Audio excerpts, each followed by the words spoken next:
Stop for a second and picture this clearly. A child walks into an orphanage at an ordinary height, and less than 20 years later he is dead, buried under a label that sounds less like a name and more like merchandise. If that sentence does not disturb you, read to the end. Then ask yourself, how many more children vanished into the same machinery without leaving enough evidence behind to become a story anyone could tell? In September 1898, a 9-year-old boy entered a Barnardo's home in Stepney, in London's East End. His father had died on Christmas Day the year before. His mother could not feed all her children.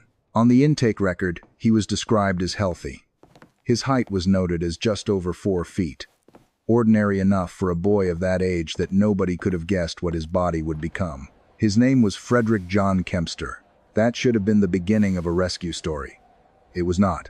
Within months, Barnardo sent him across the Atlantic as part of the child migration system that moved poor British children to Canada, where many were placed as farm laborers or domestic servants under the language of charity and opportunity. He was 9, alone, and under the control of a structure that could move him farther than any parent could follow. By the time he returned to England in 1904, he was 15 and something had shifted. A congenital problem in his knee had triggered abnormal bone growth in his legs. The boy who had once been recorded as ordinary was now becoming physically impossible to ignore. By his early 20s, he was over 7 feet tall. By the early 1910s, he had become a public spectacle. Because Frederick was not simply noticed by the public, he was introduced to the public. One of Barnardo's own directors, J.P. Manuel, volunteered him for a spectacle at the Crystal Palace during celebrations tied to the coronation era of King George V. He was presented as the biggest boy in Britain, not Frederick, not a former child migrant, not a young man shaped by poverty and separation. A body, a headline, a ticket-selling line. And once the crowd responded, the next step came quickly. Circus promoters arrived. Frederick signed with Astley & Company's American Circus and toured under names like Frederick the Great and Teddy Bob's. His real height, already astonishing, was inflated for publicity. 7'9" became 8'4", sometimes 8'8". Management did what show business has always done when it sees vulnerability wrapped in spectacle. It packaged it and sold it. This is the point that matters. Frederick Kempster did not begin life as a celebrity.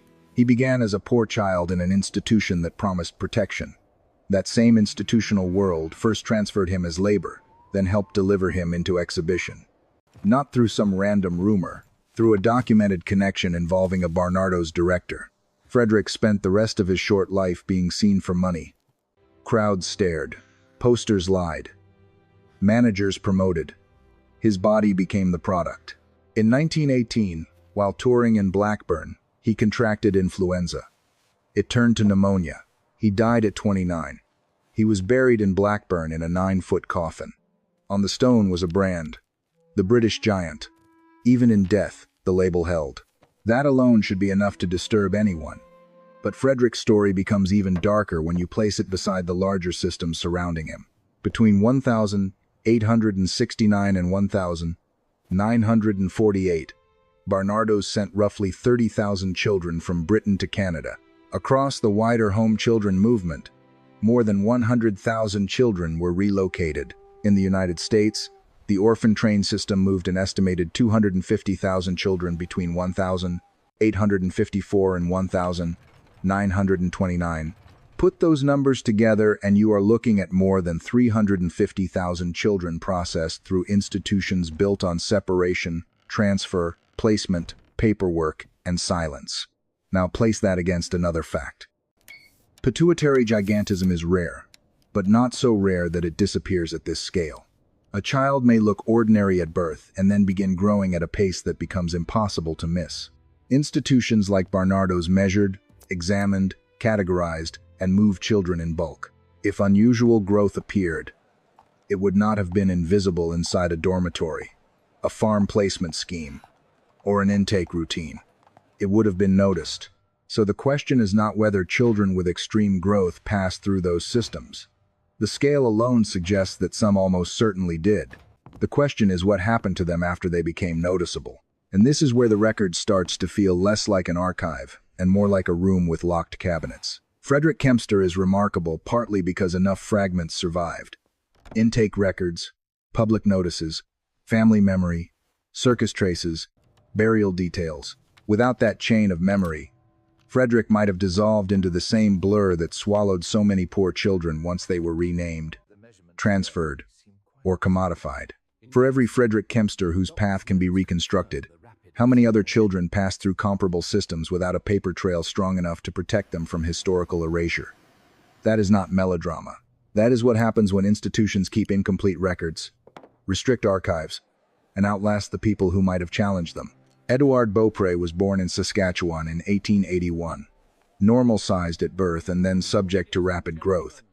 His family was poor. A neighbor suggested that his body could become a livelihood. He entered the performance world young, enormous, shy, and deeply uncomfortable with the attention. In 1904, he collapsed with tuberculosis and died at 23. If the exploitation had ended there, it would already have been cruel enough. It did not end. His embalmed body was displayed, shuffled, exhibited, abandoned, rediscovered, and eventually held by the Université de Montréal. For decades, his family did not recover his remains for burial until the end of the 20th century. A giant body was not treated first as a person whose wishes mattered. It was treated as an asset that could keep producing value after death. Take Ella Ewing in Missouri. She began growing abnormally in childhood and became one of the tallest women in the world. A museum promoter named Louis Epstein traveled to recruit her after hearing rumors. He offered money her family could barely imagine refusing. Her parents negotiated. They accompanied her. She had some buffer against total disappearance because she still had family, a hometown, and a name that remained attached to her story. Even then, the bargain was brutal. Privacy and ordinary life weighed against survival. That distinction matters. Not every performer with gigantism was dragged into show business. Some chose the stage because the alternatives were worse. Some found income there. But choice inside desperation is never as free as later audiences pretend. And for institutionalized children, the margins for real choice were even smaller. That is why the photographs from the old Sideshow world are so haunting. Study the images made by Charles Eisenman on the Bowery, where dime museums, cheap amusements, freak shows, and urban poverty overlapped. The faces remain, the costumes remain, the stage names remain. But biographies dissolve into promoter fiction. Origins become publicity copy. Real names vanish. And that should make your skin crawl when you remember how close entertainment districts often sat to the institutions processing abandoned or displaced children. The pipeline does not need a signed confession from every official involved to become legible. It only needs motive, access, vulnerable bodies, weak oversight, and a culture willing to call exploitation opportunity so long as enough people were entertained. Skeptics will argue, with some justification, that Frederick Kempster does not by himself prove a broad, organized pipeline from orphanage to sideshow. That is true. One case is not a total map. Records were messy. Many child migrants were placed on farms or in households, not exhibits. Some performers did use the stage to survive or claim a degree of control in a hostile world. These counter-arguments deserve to be said out loud, but notice what the comfort story relies on. It relies on gaps, missing files, sealed archives, incomplete placement records, invented stage biographies, institutions asking to be trusted precisely where scrutiny is hardest. The official innocence of the system depends less on proof than on the absence of accessible evidence. Barnardo himself faced legal challenges from parents who tried to recover children they had placed temporarily in his care. Historians have described his organization as a machine that did not always serve family reunification. That does not mean every worker inside it was monstrous. It does mean the institution had incentives that were not always aligned with the child's own future. When you remember that, Frederick's trajectory becomes harder to dismiss as an unfortunate one-off. An impoverished child enters the care of a powerful institution. The institution ships him abroad. He returns altered by a condition that will make him commercially valuable. A director personally helps place him in public exhibition. Promoters take over. The man dies young under a circus label. Every step may be explainable in isolation. Together, they form a pattern that is impossible to ignore. And this is where modern people often pull back, because the pattern feels too ugly. So instead we hide behind phrases like, of its time, complex, or limited options. Those phrases are not always false. They are just too small for the human damage. The home children system has been linked by researchers and descendants to hard labor, hunger, beatings, family separation, repeated placements, and children buried in unmarked graves. That is the larger environment in which Frederick Kempster's life unfolded. And once you accept that environment, the next question arrives with terrible force. What happened to the children whose bodies were not just exploitable for labor, but spectacular enough to be exploitable for display? Because a giant child inside an institution would have drawn attention immediately. Other children would have seen it. Staff would have measured it. Doctors would have discussed it. A child outgrowing beds, shoes, uniforms, and doorways would not have slipped by unnoticed. The issue is not visibility. The issue is documentation and access. Who recorded what? Who transferred whom? Which names were replaced by stage names? Which files remain sealed? You do not need to believe every dark possibility to understand the seriousness of the question. You only need to acknowledge the convergence.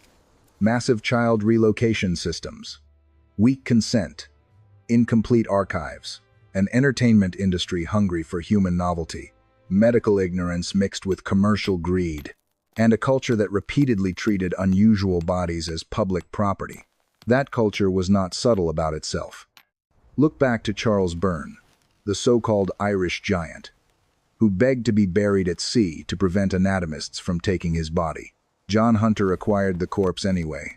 Byrne's skeleton remained on public display for more than 2 centuries before being removed from exhibition in 2023. Society kept making the same ethical decision. The extraordinary body mattered more as an object than as a person with wishes. Once a society accepts that logic for adults, what protection remains for children with no money, no parents nearby, and no control over their records? This is why descendants still hit walls in family history. In Canada, millions may trace ancestry to home children. In the United States, millions more descend from orphan train riders. Families searching those lines often encounter the same dead zones: renamed children, fragmented identities, sealed records, vanished correspondence, vague institutional summaries instead of full disclosure. It is not paranoia to say that the people and organizations that severed many of these children from their original identities also shaped the archive through which descendants must now beg for access. So no, we cannot prove a broad, centrally managed pipeline that funneled giant children from orphanages into sideshows. The surviving evidence does not currently allow that claim, but it does allow something serious enough. The systems overlapped in time, geography, motive, and vulnerability. At least one clearly documented case links Barnardo's care to public exhibition through a director's intervention. The entertainment industry routinely monetized unusual bodies, and the archives capable of clarifying how often similar stories occurred remain incomplete or restricted. And maybe that is the part that hits hardest now. In an age where people scroll past old photographs, stitch together archival fragments in viral threads, and say the same thing again and again, this feels wrong. This feels hidden. This feels bigger than the official version. Social media did not invent the discomfort. It simply gave ordinary people a language for recognizing patterns institutions once counted on the public to ignore. You see it when an orphan intake card resurfaces online. You see it when viewers freeze on a carnival portrait and ask, who was this person before the stage name? You see it when a single shipping record unleashes hundreds of comments from people saying their families also had a missing child. A broken line, a name change no one could explain. That is why Frederick Kempster matters beyond his height. He is not just a curiosity from Edwardian Britain. He is a test case. A visible point where child welfare, labor extraction, disability, poverty, entertainment, and institutional secrecy meet in one body. He lets us see the mechanism because his file did not disappear completely. He entered Barnardo's at just over 4 feet tall. He left the world in a 9-foot coffin. Between those measurements lies a series of decisions made by adults, institutions, and industries that all found a use for him. First as a child to be processed, then as labor to be transferred, then as a marvel to be displayed, then as a giant to be branded. That is not destiny. That is a chain. And the most frightening possibility is not that Frederick's story was singular. It is that it survived in the record only because he became impossible to hide. Somewhere in sealed files, church records, shipping lists, placement notes, hospital books, cemetery registers, and mislabeled photographs, there may be other children whose bodies grew too unusual to fit the systems controlling them. Some may have been redirected quietly into exhibition. Some may have died unnamed. Some may still exist only as stage characters with fabricated biographies. Some may never be recovered because nobody with authority cared enough to preserve the person underneath the spectacle. So when institutions ask for trust, they should be asked for records. When they offer summary narratives, they should be asked for names, measurements, transfers, placements, contracts, correspondence, and burial data. When they say there is no evidence, they should be asked who controls the evidence. Frederick Kempster deserved more than to become the British giant. Edouard Beaupre deserved more than posthumous display. Ella Ewing deserved a world where survival did not require turning her body into a livelihood. The unnamed giants in old carnival photographs deserved to remain human beings even after the crowd moved on. Until every possible archive is opened and every traceable child is accounted for, the gap remains. And in that gap lives the ugliest possibility of all. That some children were not merely neglected by the systems that claimed to save them, but converted by those systems into something more profitable than a life.